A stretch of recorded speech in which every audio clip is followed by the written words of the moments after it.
Ensemble led by Mr. David DeWitt for one number. Let's welcome.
Thank you.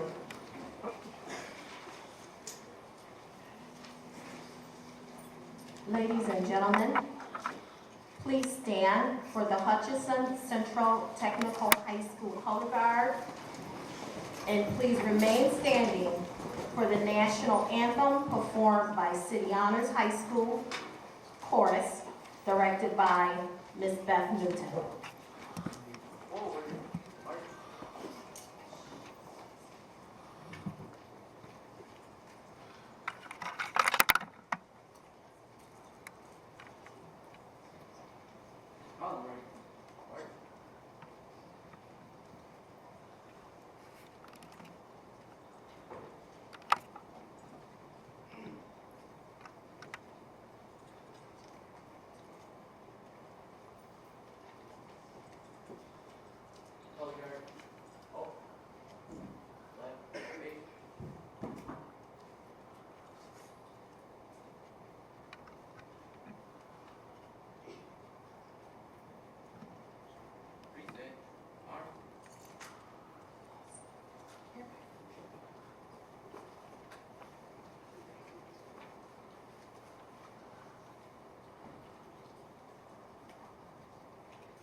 Thank you. Let's give another round of applause to the High School Kindergarten. And let's also applaud City Islands High School Chorus. Please be seated at this time. If I can have the jazz band, if you could just move off into these seats here, please. Thank you.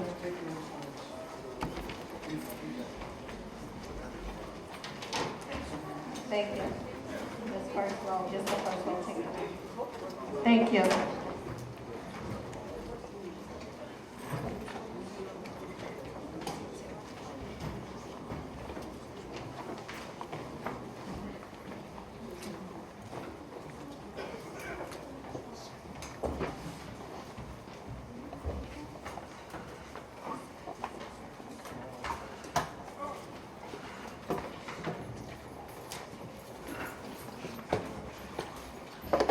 Good morning. This is a very exciting morning. I'm so happy that we're here today at the 109th Richmond Speaking Contest. It is truly a gem of our district and of our school community. I want to welcome our Board of Education members, our Superintendent, Dr. Cash, Richmond Speaking contestants and coaches, students, parents, teachers, administrators of the Buffalo Public Schools, and community members.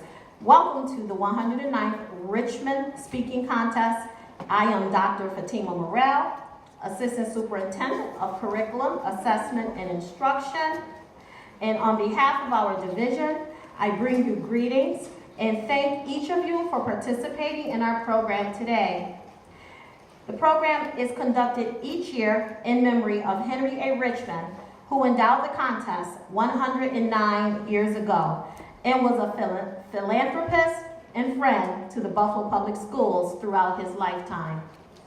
The students and coaches have worked extremely hard to compete in the Richmond contest, and each student participating today is a winner already, regardless of the outcome of the contest. Your participation makes you an automatic winner. And I want to thank your coaches for working so hard to perfect your speeches today. And at this time, I would also like to recognize Miss Julie Romaine, the Director of English Language Arts, for all of her hard work and her efforts in leading the organization of this program. I especially want to also thank our superintendent for his steadfast support of the work of our division and his support of the 2016 Richmond Speaking Contest. For without Dr. Cash, the contest could not have been realized this year. Without further ado, I would like to welcome our superintendent, Dr. Cash, to the stage for his opening remarks. Let's welcome our superintendent.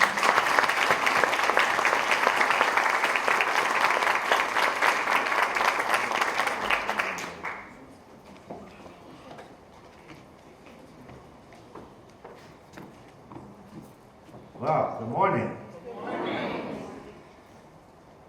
Certainly on behalf of the Buffalo Public Schools, we'd like to welcome all of you, our teachers, our contestants, the wonderful musicians to this event. It's tremendous.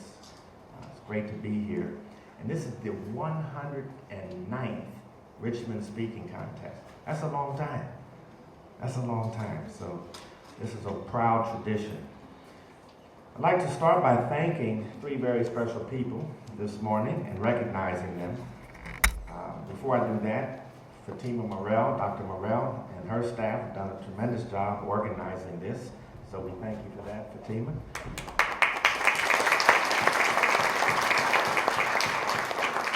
And our judges, I'd like for them to stand so that you can see them. For these public figures to take time out of their day and schedule to come and be your judges, this is a tremendous honor for all of us. So first, the Honorable Judge Betty Calvo-Torres. You could stand, of the 8th Judicial District. Judge Torres. Thank you. WGRZ News Anchor Mary Alice Dembler is here. Thank you.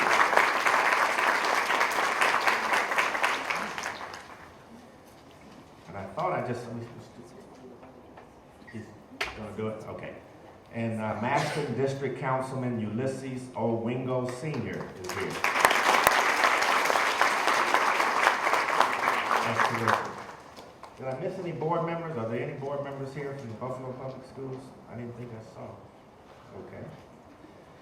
All right, just then, a few things to know. This Richmond Speaking Contest is being live streamed on the Buffalo Public Schools website at www.buffaloschools.org. So students and speakers, contestants, a few simple words for you today. As you know, the ability to articulate well is important in every aspect of life. I'm very proud of you for being chosen to represent your schools in this speaking contest. Public speaking can be informative, powerful, persuasive, and entertaining. We expect that the words you say today will be all of the above.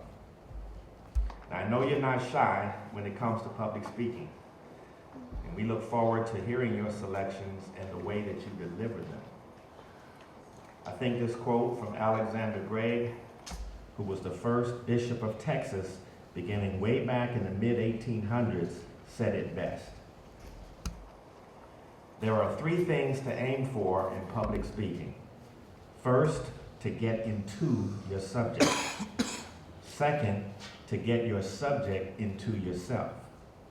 And third, to get your subject into the heart of your audience. We look forward to hearing you speak. Glad you're here. Take your time. Do it. All right.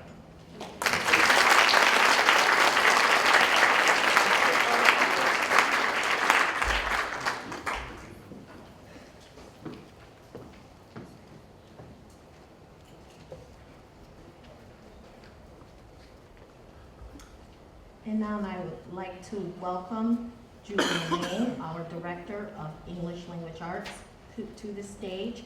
But first, I would like to read a brief bio of each of our judges, just so that you do know who is judging you and who they are in the room. We're so happy to have them. I would like to start with Honorable Betty Calvo-Torres, Buffalo City Court Judge. Honorable Calvo-Torres started her legal career working on behalf of the underrepresented as staff counsel for National Inner Cities Youth Opportunities. She then joined the Erie County District Attorney's Office as a prosecutor. After successfully prosecuting crimes at all levels and obtaining a wealth of experience, Honorable Calvo-Torres established her private practice.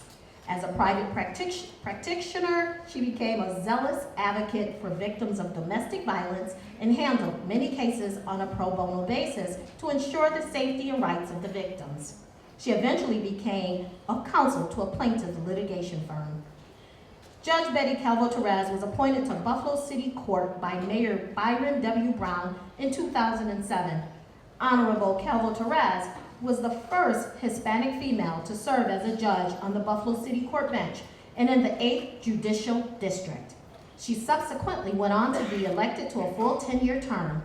Since becoming a judge, Honorable Calvo-Torres has served as the presiding domestic violence court judge and acting county court judge. She has served on the 8th Judicial District's Committee to promote trust and confidence in the court and currently serves on the Committee for Gender and Racial Fairness. Honorable Calvo-Torres has served as a keynote speaker, panelist, and lecturer concerning domestic violence, criminal justice, and self-empowerment throughout the state. Honorable Calvo-Torres has served as president of the Minority Bar Association of Western New York, president of the Hispanic Women's League Incorporated, commissioner of the Buffalo Municipal Housing Authority, and chair of the board for Read to Succeed Buffalo, a child literacy initiative within the city of Buffalo. She has also served as vice chair of the Board of Trustees for Nativity Miguel Middle School of Buffalo, on the advisory board of Trocaire College, Workforce Development, and on the board of directors of the Community Foundation for Greater Buffalo. In addition to serving as a Buffalo City Court judge, Honorable Calvin Torres is also an adjunct professor at the Buffalo University School of Law. Judge Calvin Torres is married to New York State Police Senior Investigator Charles Torres and the mother of their son, Christian, and stepmother to their adult children, Jennifer, Charles Jr., and Catherine. Let's welcome Honorable Betty Calvin Torres.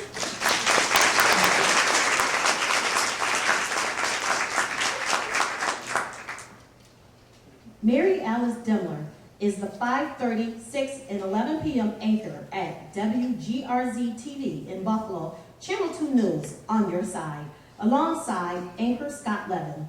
She also anchors the 10 o'clock p.m. broadcast on Fox 29.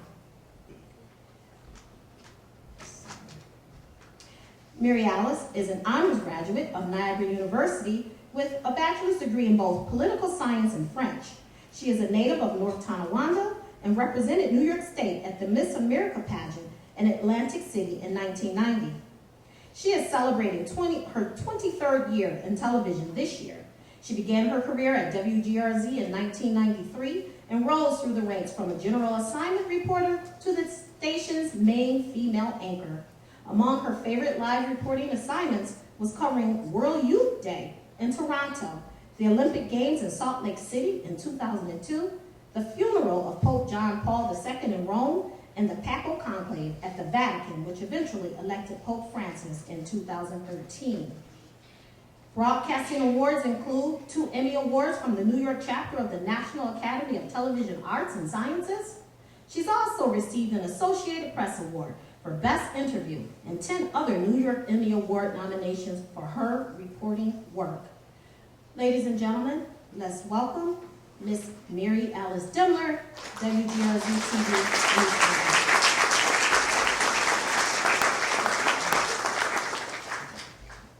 And lastly, but certainly not least, Honorable Councilman Ulysses O. Wingle Sr. Ulysses O. Wingle Sr. was elected as a council member serving the Maston District of the Buffalo Common Council in New York. Honorable Wingo is from the Maston District of Buffalo, New York. He attended the Buffalo Public Schools as a child, now married to Joanna Wingo, who currently teaches in the Buffalo Public Schools. All 5 of his beautiful children attend the Buffalo Public Schools. He received a bachelor's degree in management from Houghton College. He is a youth minister at Faith Baptist Church. Other experiences includes him serving as the Byrne Criminal Justice Innovation Program Coordinator at Buffalo Promise Neighborhood, and director of the Boys and Girls Clubs of Buffalo. Currently, Councilmember Wingo sits as chairman of the Education Committee of the Common Council. Let's welcome Honorable Councilman Ulysses O. Wingo. Thank you. And without further ado, I would like to welcome to the stage our Director of English Language Arts, Miss Julie Romaine, and Chair of the 109th Richmond Speaking Contest.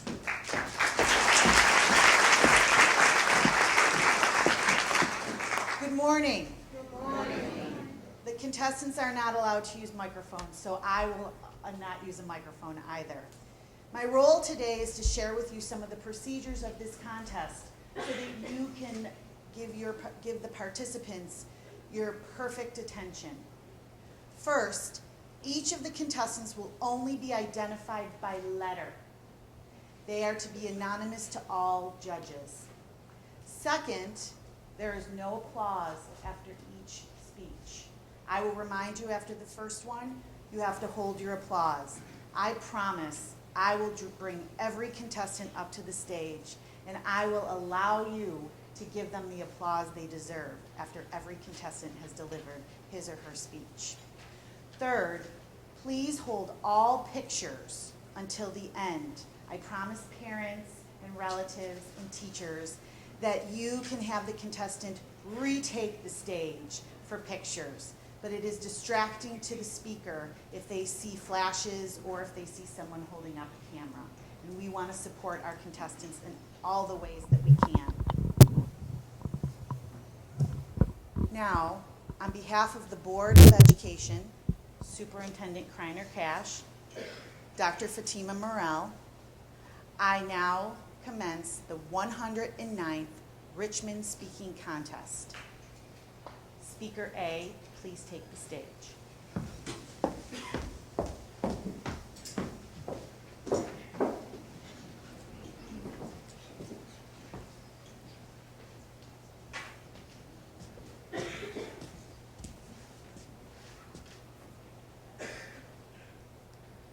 Young People's Cry by Jacqueline Carr. Oh God, this next generation needs you. You said that in your last days, you shall pride your spirit amongst all flesh. You said that the young people shall prophesy. And God, the young people need you like never before. For the enemy is on attack. So now, God, I pray against all type of gun violence. I pray against the shootings that's in our schools. I pray against suicidal thoughts. I pray against drugs. I pray against bullies. And I speak over the minds of the young people that they will not fall into the hands of temptations, that the young people will get back in place with you. They will hunger for holiness. And the hunger will be so great that it will be unexplainable. In the name of Jesus. God, I declare right now that we are young people. We will present ourselves as living sacrifices. Our lives are in your hands. We make the choice. We make the vow right now that God, we will not give in to peer pressure. We will not give in, God, to the suicidal thoughts. We will not give in until what the enemy has to offer. We will not give in until the plans of the enemy. But God, we will stand. And we say we will be holy. We will keep our bodies pure. We will keep our bodies pure. We'll keep our minds pure. In the name of Jesus. We will not give in to drugs. We will not give in to drinking. We will not give in to smoking. But God, we will stand for what's right. We will stand for what's holy. So God, I cry out, purify us, Lord. Sanctify us. Cleanse us, God. We want to be holy. We want to be like you, Lord. We want to be like you, Lord. We give ourselves to you. Our lives are in your hands. Oh God, for you believe. In the name of Jesus. In the name of Jesus. In the name of Jesus. Thank you, Speaker A. Speaker B, please take the stage.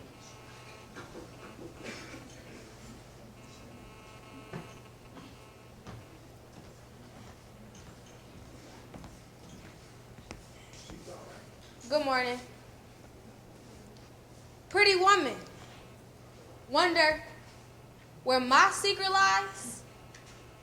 I'm not cute or built to suit a fashion model size. But when I start to tell them, they think I'm telling lies. I say, it's the reach of my arms, the span of my hips, the stride of my step, the curl of my lips.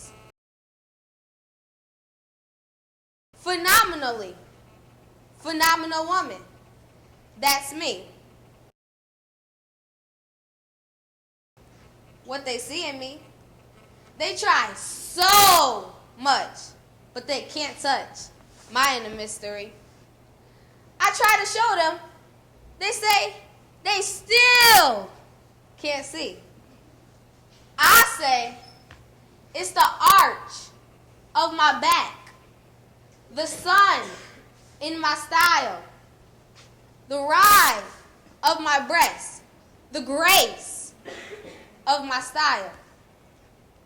I'm a woman, phenomenal woman. That's me. Now, you understand just why my head's not bowed. I don't shout or jump about or have to talk real loud. When you see me passing, I ought to make you proud. I say, it's the click of my heels, the bend of my hair, the palm of my hands, the need for my care. 'Cause I'm a woman. Phenomenal woman. That's me. Thank you, contestant B. Contestant C, please take the stage.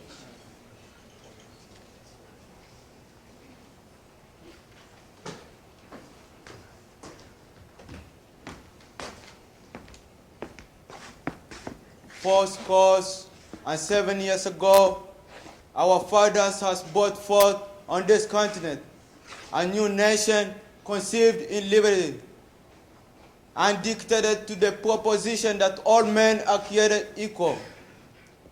Now we are engaged in a great civil war, testing whether that nation or any nation so conceived and so dictated can longer endure. We are met on that great battle of this war. We have come to make, we have come to dedicate that a portion of that field as a final resting place for those who here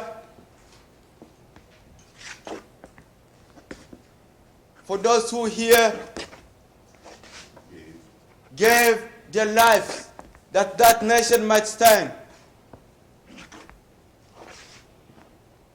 It is altogether fitting and proper that we should do this. But in a larger sense, we cannot dedicate, we cannot consecrate, we cannot hallow this ground. The brave men, living and dead, who struggled had already consecrated it far above our poor power to add or detract.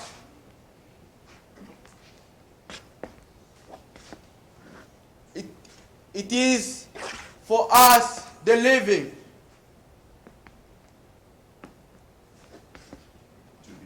to be dedicated on the great task remaining in the future. Remaining for this honored day.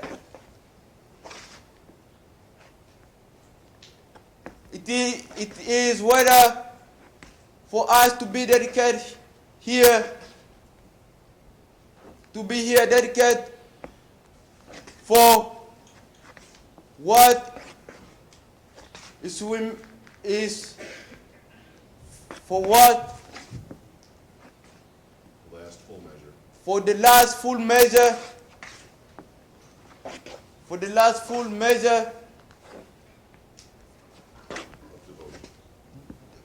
For the last full measure of devotion, we here highly resolve. We here highly resolve this day, this honored day shall not have died in vain. That this measure, that this nation under God shall have a new birth of freedom, and that government of the people, by the people, for the people, shall not perish from the earth.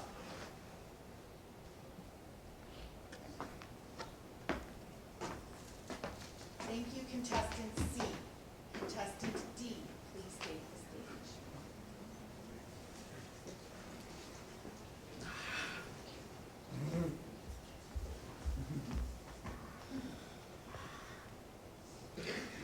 People used to tell me that I had beautiful hands. Told me so often, in fact, that one day I started to believe them until I asked my photographer father, "Hey, Daddy, could I be a hand model?" To which he said, "No way." I don't remember the reason he gave me, and I would have been upset, but there were far too many stuffed animals to hold, too many homework assignments to write, too many boys to wave to, many years to grow. We used to have a game, my dad and I, about holding hands, 'cause we held hands everywhere. And every time we did, either he or I would whisper a great big number to the other, pretending that we were keeping track of how many times we had held hands. That we were sure to this day we had 8,002,753. Hands learn more than minds do. Hands learn how to hold other hands, how to grip pencils and mold poetry, how to tickle pianos and dribble a basketball and grip the handles of a bicycle, how to hold old people and touch babies. I love hands like I love people. They are the maps and compasses with which we navigate our way through life. Some people read palms to tell your future, but I read hands to tell your past. Each scar makes a story worth telling. Each calloused palm, each cracked knuckle is a missed punch or years in a factory. Now I've seen Middle Eastern hands clenched in Middle Eastern fists, pounding against each other like war drums.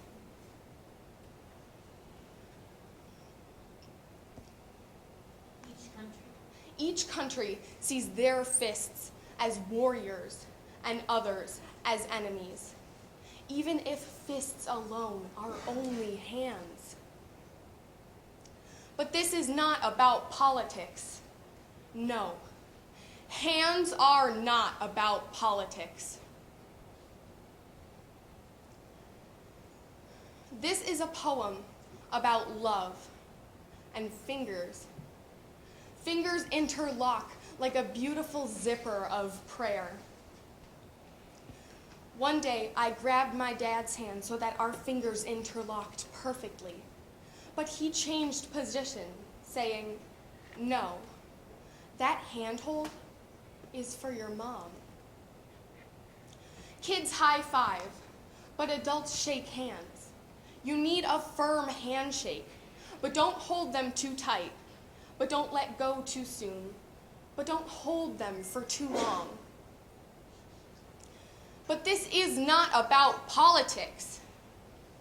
When did it become so complicated? I always remembered it as being so simple. The other day, my dad looked at my hands as if seeing them for the very first time, with laughter behind his eyelids and all the seriousness a man of his humor could muster. He said, "You know, you have nice hands. You could have been a hand model." And before the laughter can escape me, I shake my head at him and grip his hand. 8,002,753. Thank you. Thank you, contestant D. Contestant E, please take the stage.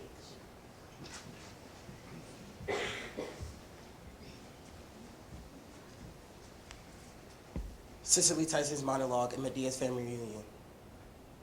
Family reunions are about uniting family, bringing together the young and the old, singing and dancing, thanking God, giving him glory, thanking him for getting us all over.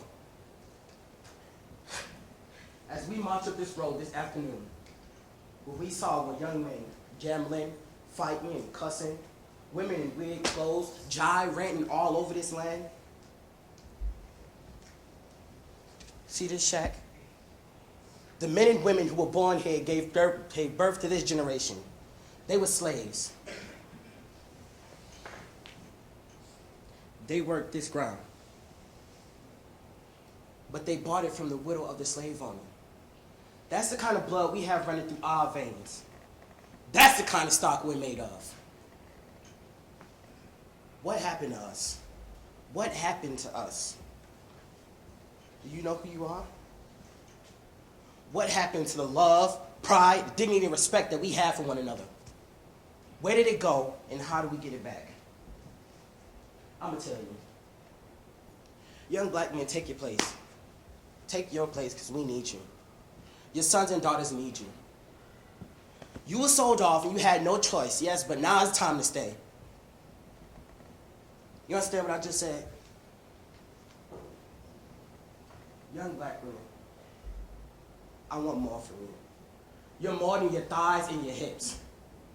You're powerful, you're strong, and you're beautiful. I want more from you. I want everybody at this family reunion. Turn to the next person. Hug them. Tell them you love them. Tell them if you need anything to come to me. I'll give you the shoulder. I'll feed you. I'll clothe you if you need it. And that's how when you leave this family reunion today, you take that with you. Thank you, contestant E. Contestant F, please take the stand.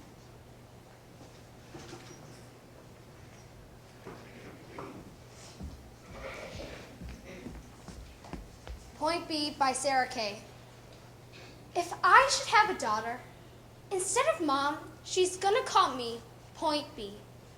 Because that way she knows that no matter what happens, at least she can always find her way to me.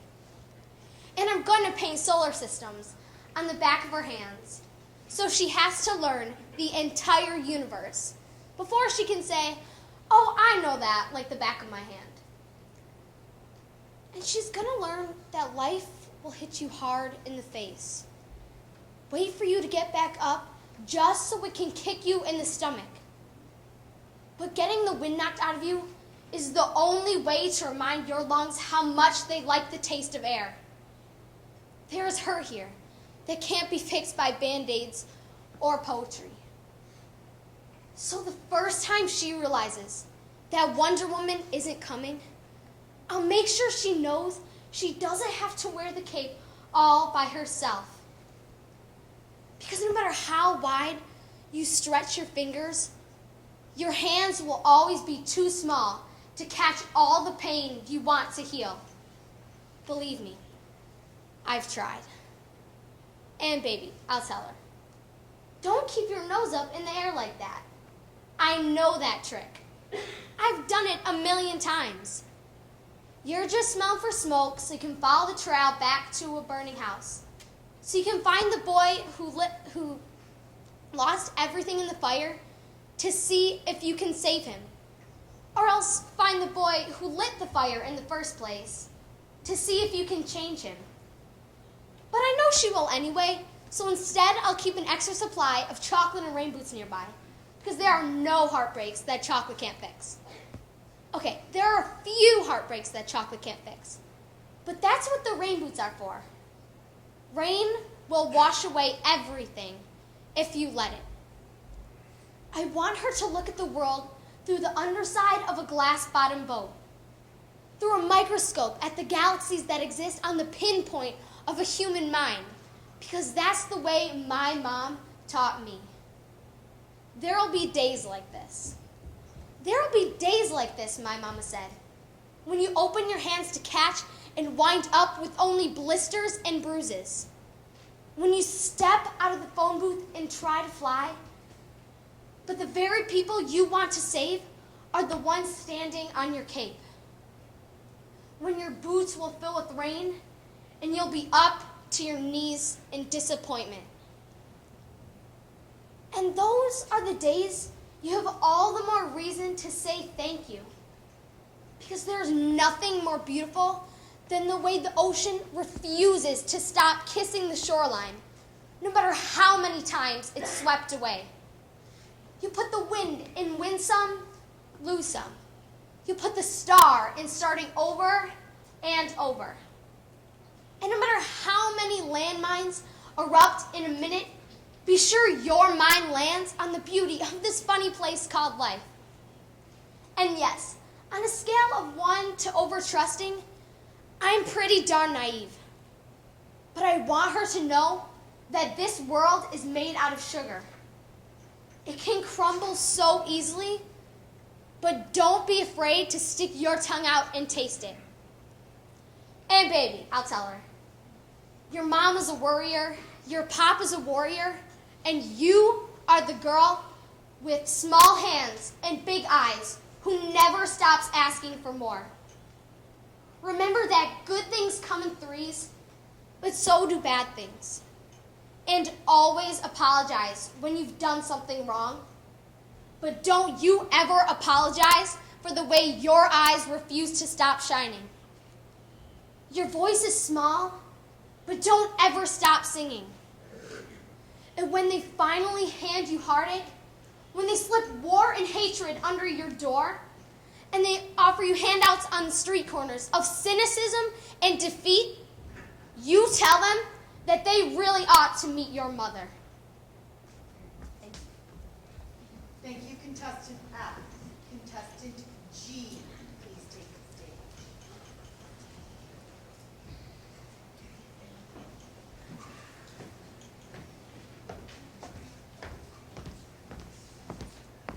Today I am going to express an excerpt from a speech by Hillary Rodham Clinton.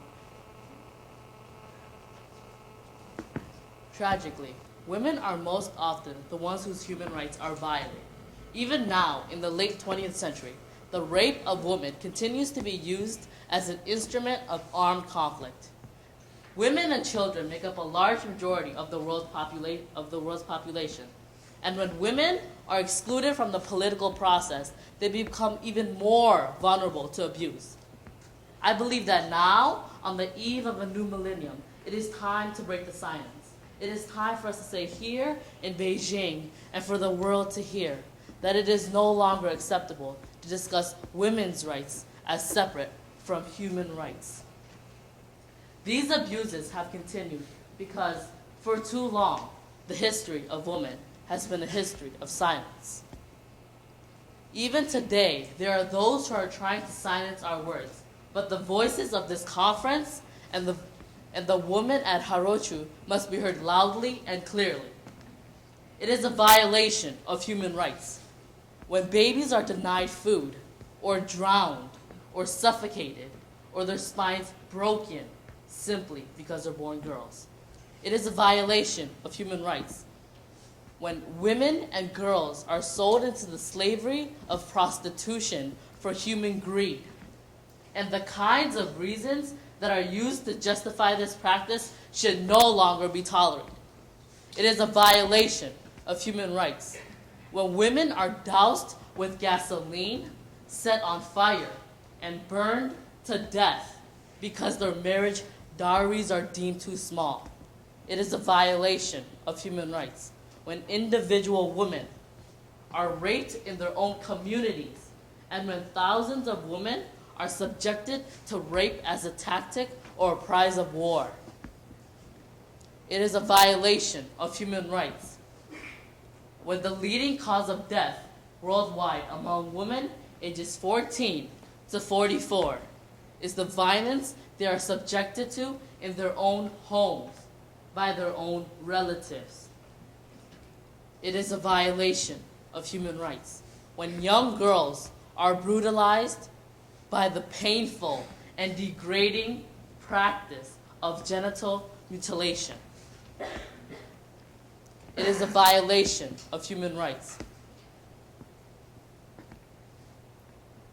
when women are denied the rights to plan their own families, and that includes being forced to have abortions or being sterilized against their will.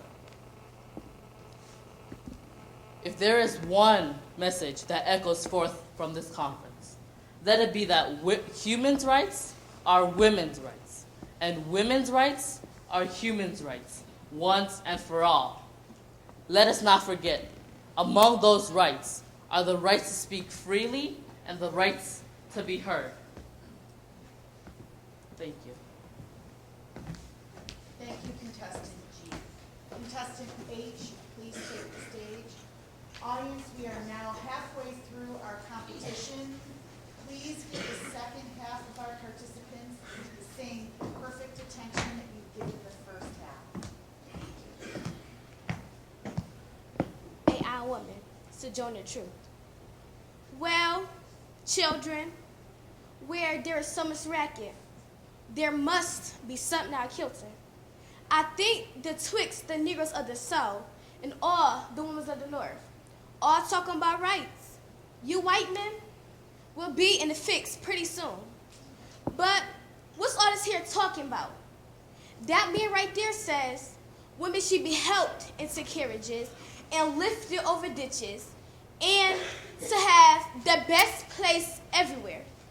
Ain't nobody ever helps me to carriages or over in mud puddles or gives me any best place. And ain't I a woman?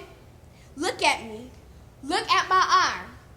I have plowed and planted and gathered into the barns. And no man can have me.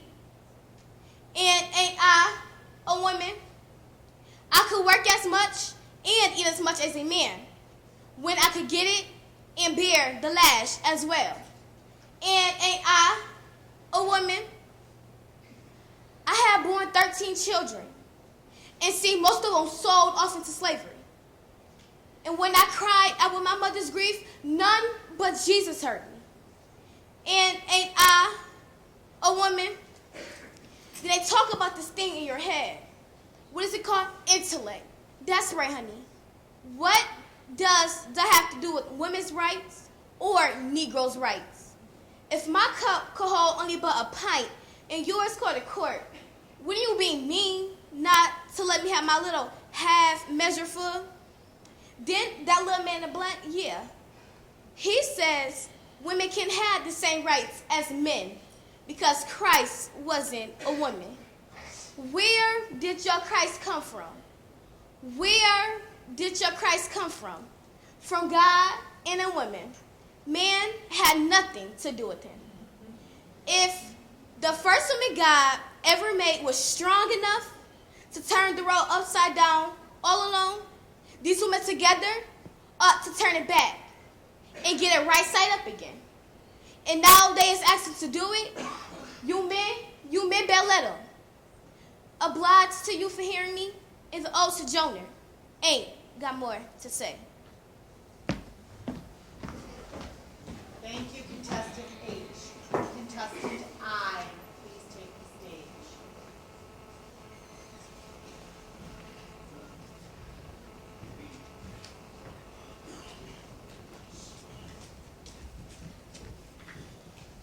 This is a poem about bullying by an unknown author. Some people say a bully is a coward with some power, but they're losing all that power every single going hour because a bully is a person who maybe hurts inside or just doesn't know the right and wrong, by which we must abide. I know that I've been bullied because I'm a little hasty, but I stand here strong because those words, they no longer affect me.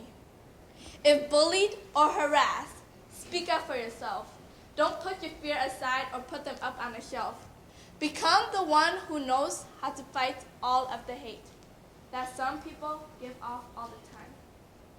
These topics cannot wait. Now, as for racial issues, because you can be whatever you want and don't let people give you down. That you're beautiful inside and out. No matter what skin color you are, be proud of who you are and step up to stop this evil negative drought. And sexual preference comes in here too, if you're not gay. What does it matter to you? Because you don't agree with them? They can't be happy until the end? Love is love. Life is life. We all go through big pain and strife. But words can hurt just like a hit. If it's not nice, just don't say it. The message I state is loud and clear. From days to week to month to years, this nation needs to stick together through sunny days or cloudy weather. As a teen, I know sometimes you can accidentally cross the line. I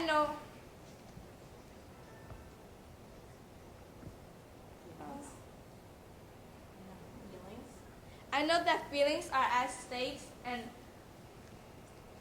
I say things that I hate.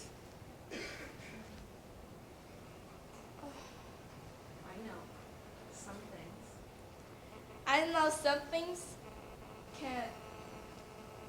Word to say that. I know something weren't a safe bet, and we all know we all have regrets. So the words we say is out of spite. And so let us try to let us try with all our might to show that we can join together as one to help and stop so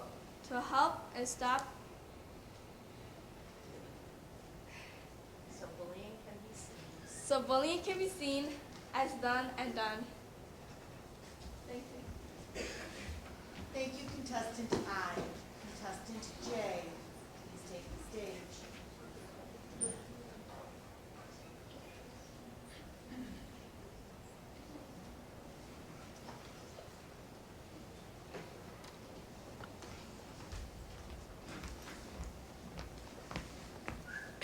What the Libraries Mean to the Nation by Eleanor Roosevelt. We know that without I feel that it has been a great pleasure to be here this evening. And we know that without libraries, without education, which is based largely on libraries, we cannot have an educated people who will carry on successfully our form of government.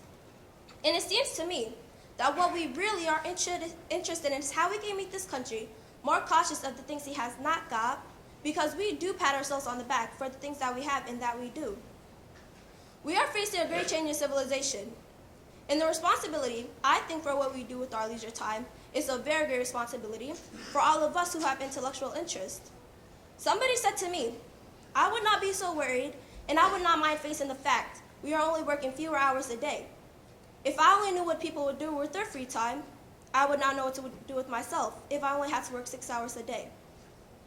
That is a challenge. We here in this country, I don't know what to do with our time, if we have it. I do not know whether we are going to have it, but if we are going to have more leisure time, it is the libraries and people who live in the libraries and work in the libraries who are going to lead the way, who are going to give other people the curiosity and the vision of useful things and pleasant things and amusing things, which can be done in those hours we may not have to work in the ways we have worked before. It is a very great responsibility, but it is also a very great interest. The more I have thought about the problem, the more I have felt that we do not use all our opportunities to stimulate an interest in books. Everything today in which people are interested, the radio, the movies, all of these should, if properly used, stimulate the use of books. I am sure that if we put our minds on it, there are a good many ways in which we can use the things which are coming constantly into the lives of people throughout the country to stimulate an interest in the most oldest and most interesting recreation there is. But you do have to learn to love books. You do have to learn to read them. You do have to learn that a book's a companion. And this is done in a good many different ways.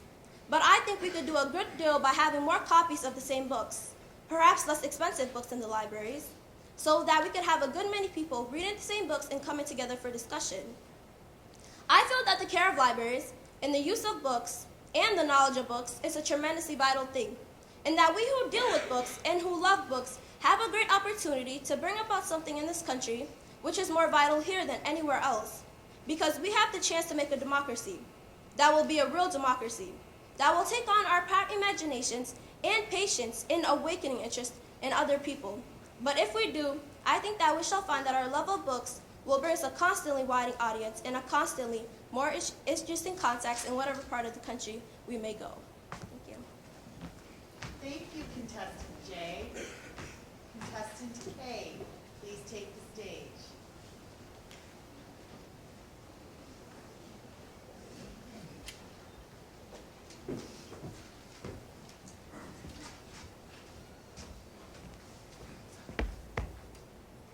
Though the road to success is as the road to salvation, a slim and narrow road paved with tribulations.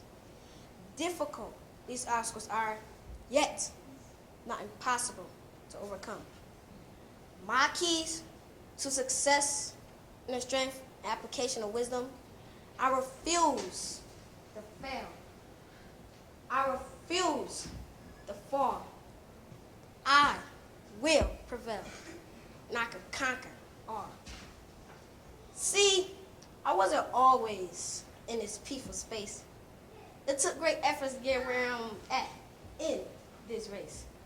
The race of life where I'm competing against myself to gain peace, prosperity, good health, and increase my wealth. I refuse to fail. I refuse to fall. I will prevail, and I can conquer all.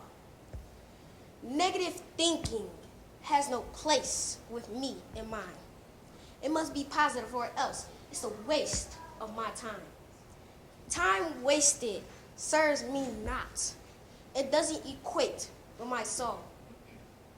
I can become a better man if I continue pushing to my goal. I refuse to fail.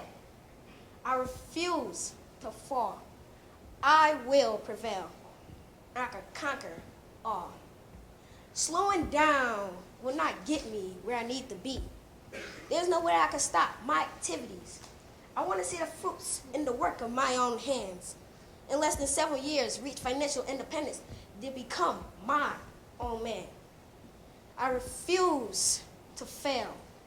I refuse to fall. I will prevail, and I can conquer all. I needed work for someone else to increase their worth and glory. That's not what I want for myself. That's not how to end my story. A strong family, contentment of heart, provided for these I toil.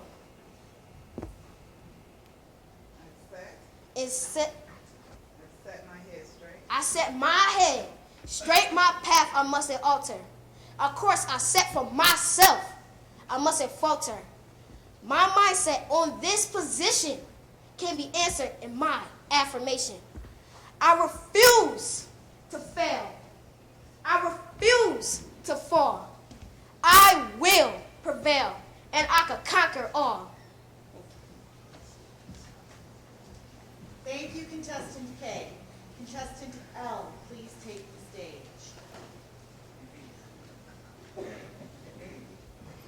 Audience, we have 5 more contestants after this. Thank you so much for your perfect attention. You are so important to the success of the contestants. Almost 16 by Gabriel Davis. Dad, you will let me take the car myself? I'm gonna be 16 in 2 weeks. Yeah, technically, my learner's permit requires you to be in the car with me. Technically, I have to wait 2 weeks to get my license. But you know I can drive. You told me I'm better than Mom. I can 3-point turn, parallel park, and observe the traffic laws like a religion, so it's not like irresponsible to let me drive because, you know, I'm awesome at it. God, this is so unfair. I hate you. You're gonna ruin me socially. The coolest girls in freshman year, the ones whose parents are probably making huge donations at Mom's gala tonight, who live in massive houses on the hill and won't talk to me, they started talking to me. because they needed a ride to the dance. And I'm like, I can take you. And they're like, you're 16? And I'm all, yeah. Then they said, cool. And I've been eating lunch with them every day this week. They're all so excited. It was well thought out. You and Mom were supposed to be at her benefit gala thing tonight. You weren't supposed to have a stupid fever and be stuck at home. If I let them down, if I don't get in that car right now, pick them up, and take them to the dance, I'm dead. Or I might as well be. They'll make it their life's work to ruin me. I'll be marked, mocked, and probably shunned. My entire high school experience will become hell. I'm not being dramatic. I'm being accurate, Dad. This is how things go. So, I'm begging you. Just go to sleep. You have a fever, you know. You need to rest. Just go to sleep now, and I'll still be here when you wake up in exactly 3 hours. Right before Mom gets back. Please, Dad. My life depends on it. Thank you. Thank you, contestant L. Contestant N, please take the stage.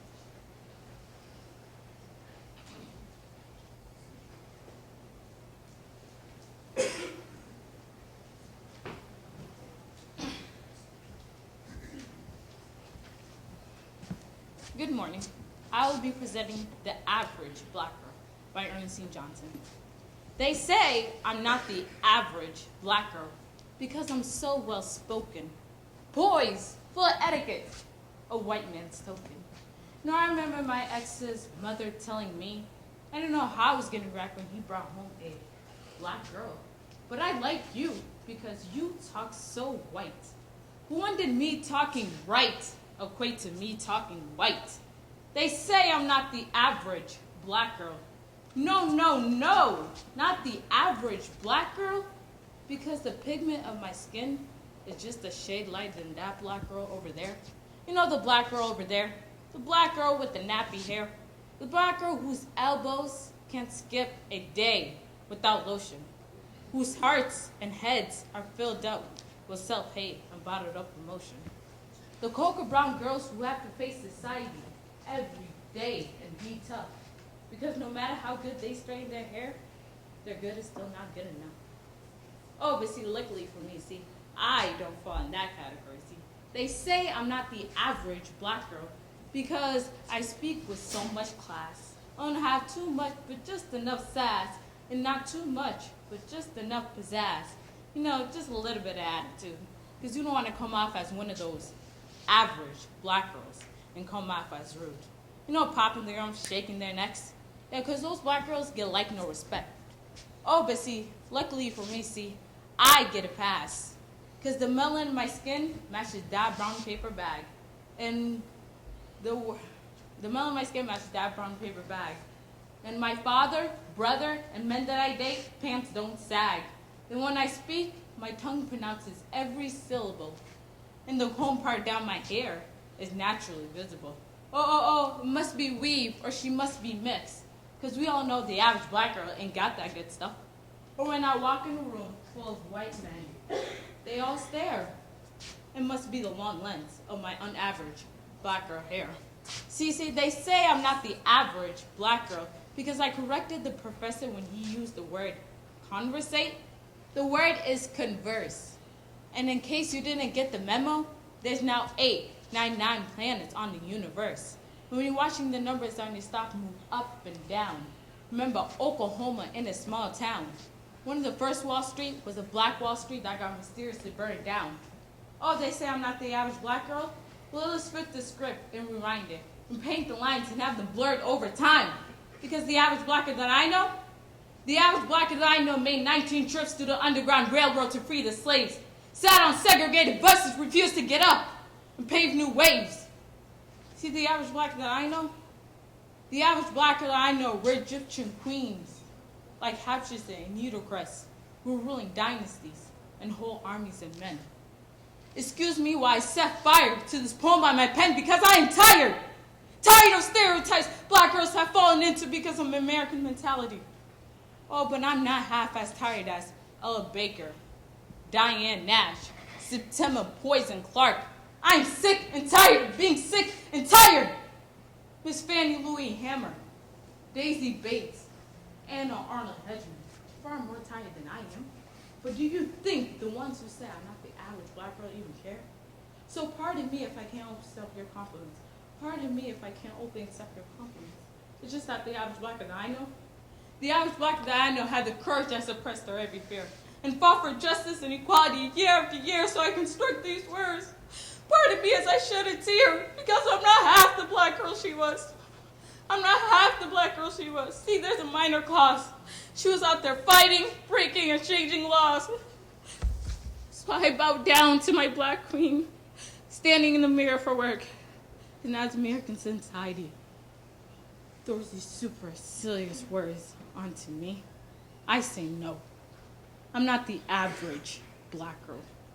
I can only aspire to be. Thank you. Thank you, contestant M. Contestant N, please take the stage.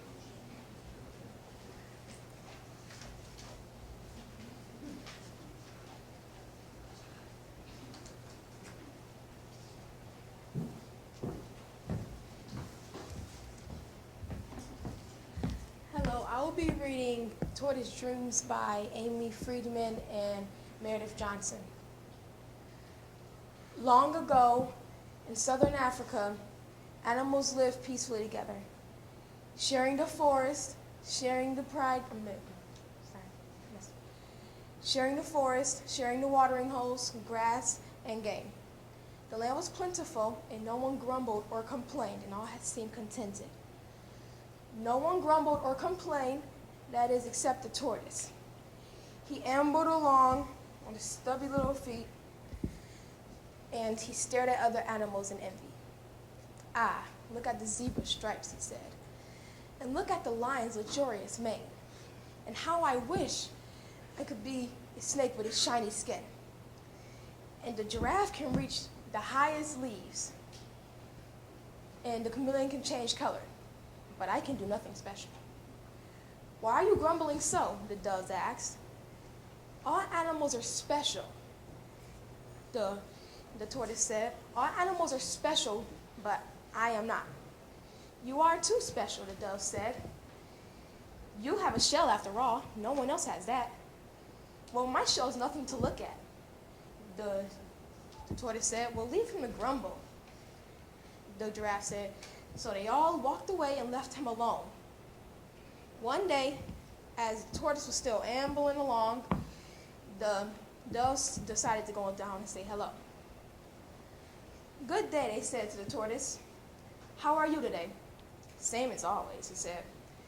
I have no stripes, no spots, no long neck, no camouflage.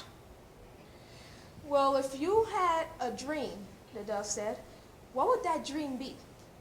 Tortoise closed his eyes for 1 second. He imagined all of the animals around one big watering hole. All of them were beautiful, but the beautifulest of all were the birds. They could fly. I will not.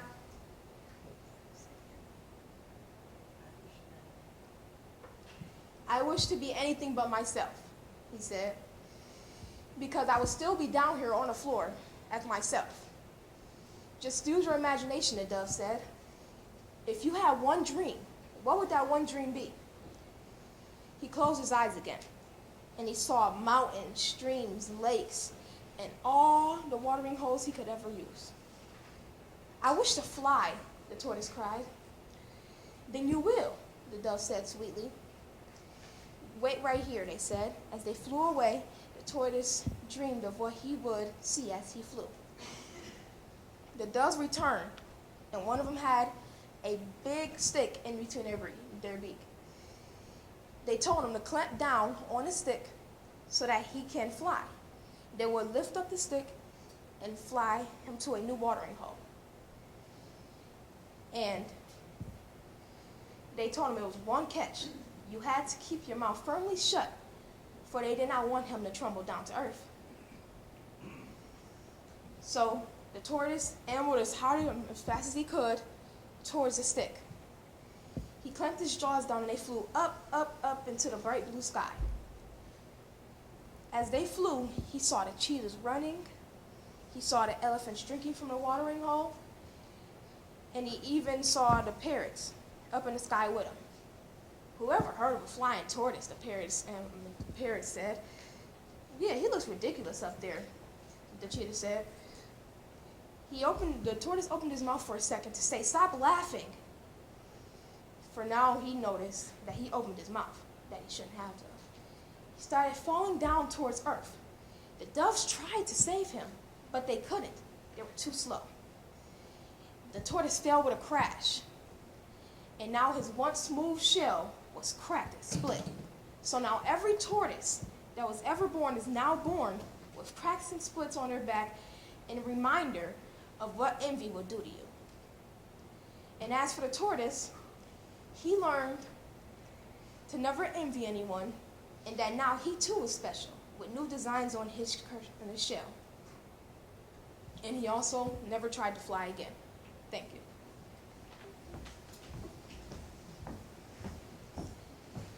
Thank you, contestant N. Contestant O, please take the stage. Audience, we are down to our last 3 contestants. Please give them all your perfect attention.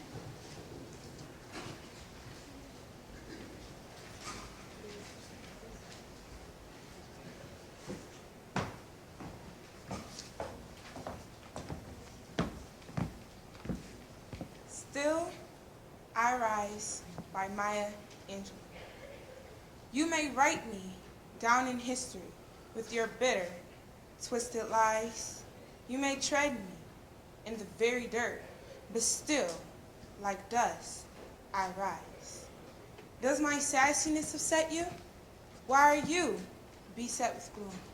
'Cause I walk like I've got oil wells, pumping in my living room, just like moons and like suns, with the certainty of tides, just like hopes springing high. Still, I'll rise. Did you want to see me broken? Bowed head, lowered eyes, shoulders falling down like teardrops, weakened by my soulful cries. Does my haughtiness offend you? Don't take it awful hard, 'cause I laugh like I've got gold mines digging in my own backyard. You may shoot me with your words. You may cut me with your eyes. You may kill me with your hatefulness, but still, like air, I'll rise. Out of the huts of the history shame, I'll rise. Up from our past that's rooted in pain, I rise. I am a black ocean, leaping and wide, welling and swelling. I bear in the tide, leaving behind nights of terror and fear. I rise, bringing the gifts my ancestors gave.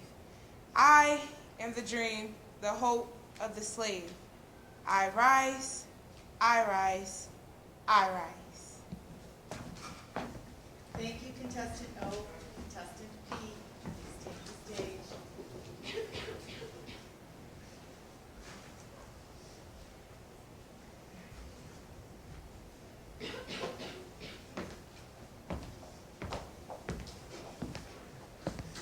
How falling in love is like owning a dog by Taylor Miley. First of all, it's a big responsibility, especially in a city like New York. So think long and hard before deciding on love. On the other hand, Love gives you a sense of security. When you're walking down the street late at night and you have a leash on love, ain't nobody gonna mess with you. Because crooks and muggers, they think love is unpredictable. Who knows love be doing this on defense? Rawr. On cold winter nights, love is warm. Love lies between you and lives and breathes and makes funny noises. Love wakes you up all hours of the night with his needs. Love needs to be fed so it will grow and stay healthy. Love doesn't like being left alone for long. But come home, love is always happy to see you. It may break a few things accidentally for its passion for life, but you can never stay mad at love for long. Is love good all the time? No. No! Love is bad! Bad love, bad! Very bad love! Love makes messes. Love these little surprises here and there. Love needs a lot of cleaning up after. Sometimes, honest to God, you just want to get love fixed.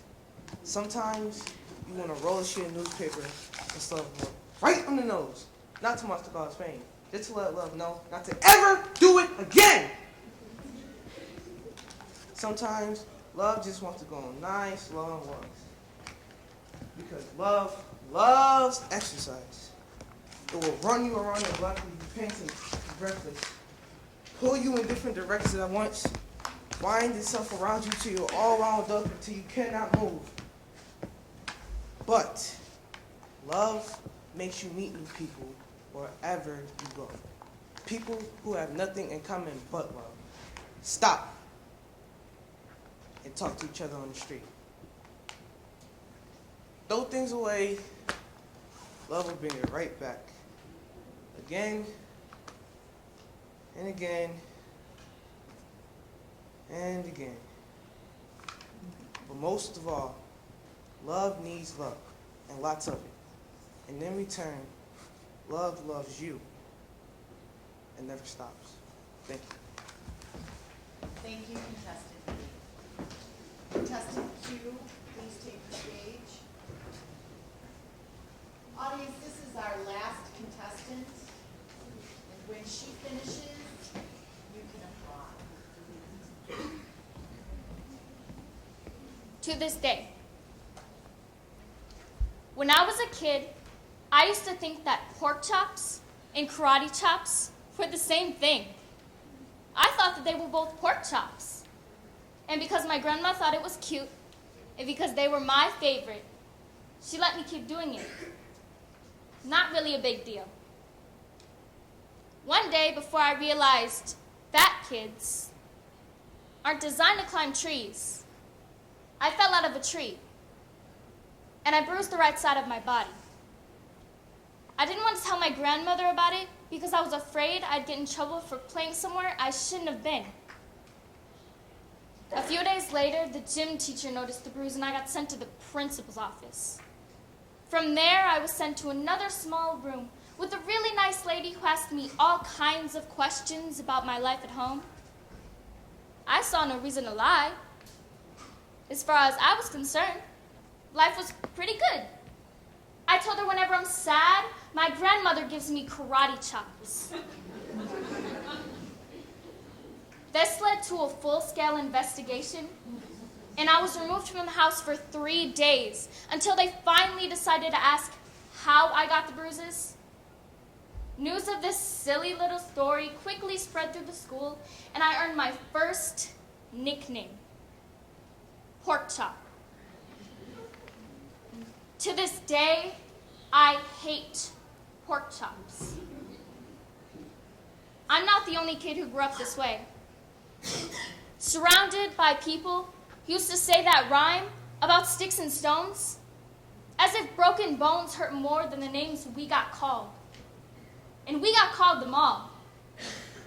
So we grew up believing that no one would ever fall in love with us, that we'd be lonely forever, that no one could ever make us feel like the sun was something they built for us in their tool shed. So broken heartstrings bled the blues as we emptied ourselves so that we would feel nothing. And don't tell me that hurts less than a broken bone. That an ingrown life is something surgeons can just cut away. That there's no way for it to metastasize. It does. It was our first day in grade 3 when she got called ugly. We got moved to the back of the class so we would stop getting bombarded by spitballs. But the school halls were a battleground where we found ourselves outnumbered day after wretched day. We used to stay inside for recess because outside was worse. Outside we'd have to rehearse running away or stay still like statues, giving no clues that we were there. In grade 5, they taped a sign to her desk that read, "Beware of dog." And to this day, despite a loving husband, she doesn't believe that she is beautiful because of a birthmark that takes up a little less than half of her face. Kids used to say she looked like a wrong answer that someone tried to erase but couldn't quite get the job done. And they will never understand that she is raising 2 kids whose definition of beauty begins with the word mom, because they see her heart before they see her skin. That she's always ever been amazing. We aren't the only kids who grew up this way. To this day, kids are still being called names. The classics were "Hey Stupid" and "Hey Spaz." Seems like each school has an arsenal of names that gets updated each year. And if a kid breaks in school and no one chooses to hear, do they make a sound? Or are they just a background noise of a soundtrack stuck on repeat? When people say things like kids can be cruel. And every school was a big top circus tent. And at night while others slept, we kept walking that tightrope. It was practice. And yeah, some of us fell. But I want to tell them that all of this stuff is just debris, left over from when we finally decided to smash the things that we thought we used to be. And if you can't see anything beautiful about yourself, get a better mirror. Look a little closer. Stare a little longer. Because there's something inside you that made you want to keep trying, despite everyone who told you to quit. Because maybe you didn't belong to a group or a clique. Maybe they picked you last for basketball or everything. Maybe you brought bruises and broken teeth to show and tell, but never told, because how can you hold your ground if everyone around you wants to bury you beneath it? You have to believe that they were wrong. They have to be wrong. Why else would we still be here? We are graduate members from the class of "Screw you, we made it." Not faded echoes of voices crying out, "Names will never hurt me." Of course they did. But our lives will only ever always continue to be a balancing act that has less to do with pain and more to do with beauty. Thank you.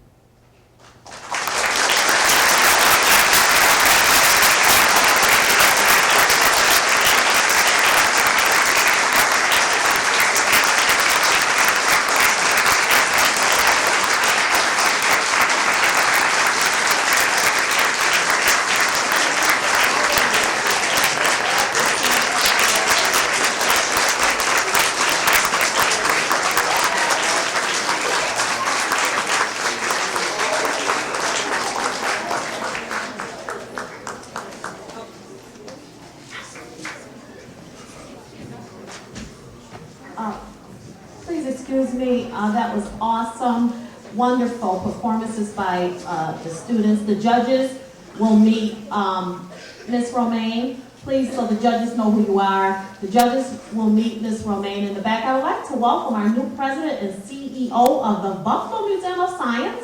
She recently joined us from Philadelphia. Let's welcome Marissa. I don't know your name.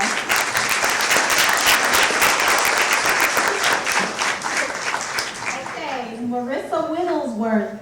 Thank you.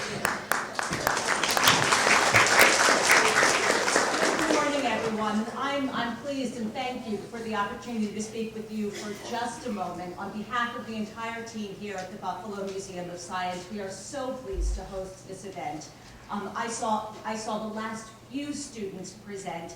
I was incredibly impressed. I wish I had had the opportunity to see each of you, but I can tell you this. The fact that you students chose to come up on this stage and chose to do something brave and put yourself out there, that in and of itself is impressive, and I'm very, very proud to have all of you here today. Likewise, I want to thank and welcome the teachers and the family members who are out supporting these students and making this incredibly valuable education opportunity possible. The skills you gain by doing this work are going to serve you throughout your lives. So it was a privilege for me to watch some of you. I hope you have a fabulous day here. And I hope you all come back and visit the Science Museum because there are loads of wonderful things to see and do here every day. Best of luck with the rest of your day. Thank you.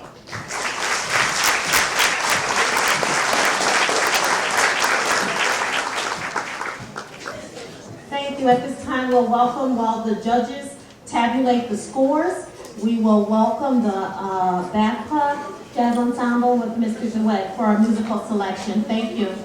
And if the judges can meet Ms. Romaine. Thank you.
Well, since this is a competition and it's a little suspenseful right now, we have the perfect song for you. Some of you may remember this.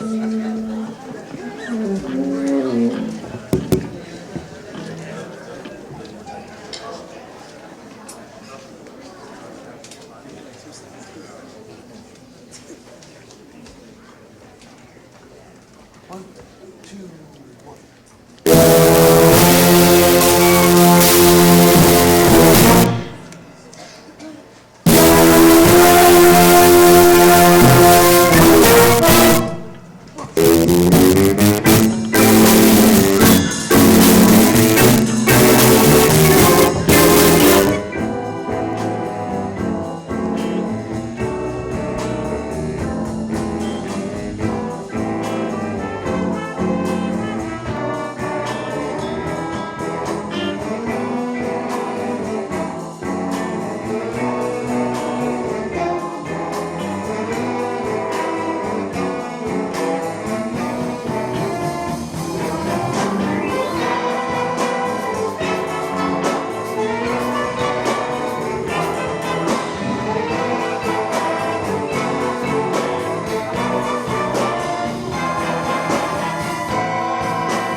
Right. We did have a request. Last night we played a program at Shays. We did a program at Shays last night, and this is one of the songs we did and was requested last night. This is a piece This is a piece done original by Miami Sound Machine. It's called Program.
you've all been waiting for. First, I'm going to all of our contestants on the stage, and this is the opportunity for you to give them the applause that they deserve at the end of their speech. You can clap as hard as you can for your contestant, and I will also let you know the school that they're from and who spent all those hours coaching them as well. So first I'd like to welcome to the stage contestant A, Janae Moorhead.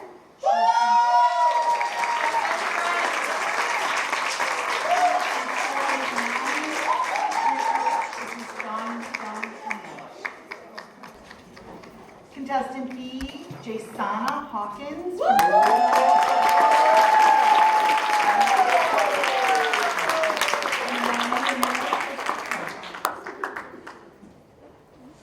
If you could hold your applause until I let all of you know what schools they're from and who their coach is so everyone can hear, thank you very much. This contestant C, Musha Galusa Nankumba from School 6, whose coach is Mr. Glenn Morton.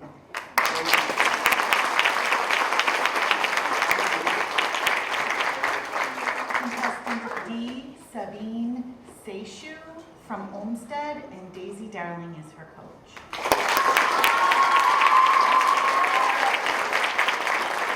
Contestant E, Zaire Safford from School 80, and Trina Land is her coach.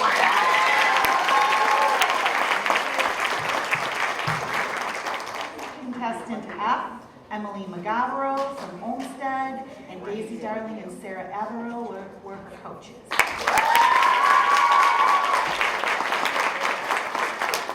Contestant G, Leimia A from School 94, and Molly Berry was her coach.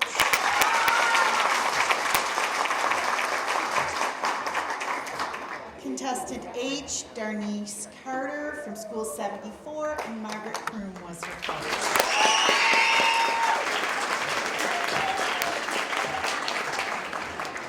Contestant I, Mesa Laye from School 94, and Molly Berry was her coach.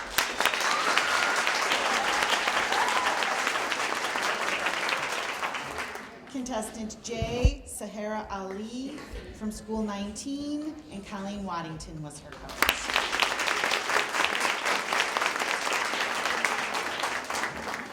From School 97, Kamari Peoples. Juanita Mills was his coach. Contestant L, Asia Loins from School 59, and Bradley Behringer and Ashley DeChristopher were her coaches.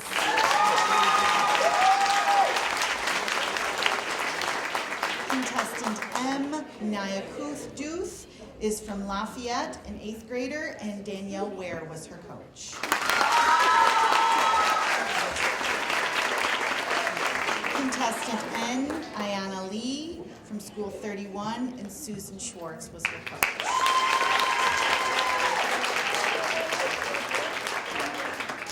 Contestant O, Maria Roman from School 80, and Trina Land was her coach.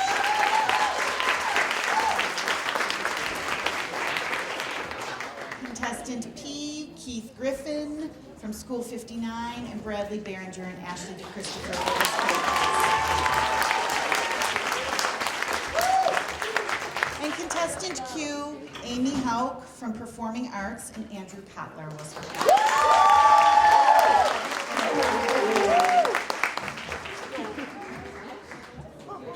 Now I'd like to introduce the judges. I'm going to introduce the judges who had a very difficult time and expressed so to me in the back. They did not know they were going to be put to such serious work this morning. First, I'd like to introduce Miss Mary Alice Demler. Come on up and meet the contestants. I can fit you on the stage.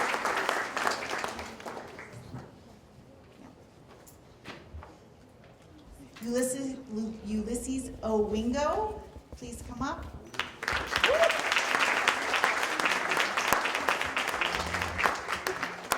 And Judge Maria Calvo Torres, please come up. Betty, I'm sorry. So many names this morning. And now I'd like to introduce the 4th prize winner of the 109th Richmond speaking contest. Fourth place is contestant E. Zaire Safford from School of Contestant E. Zaire, can you step forward, please? Zaire.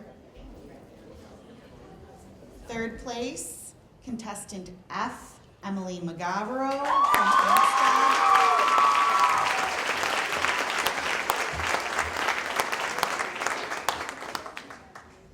Second place is contestant Q, Amy Hauk from Performing Arts.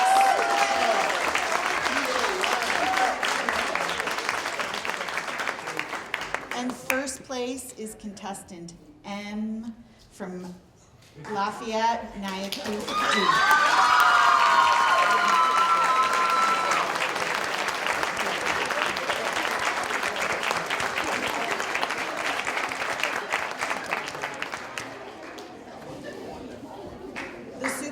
Contestants, please remain up on stage before you see your family and your coaches. Y'all better end this before I do the Kanye. Go ahead. The superintendent would like a picture with all of you.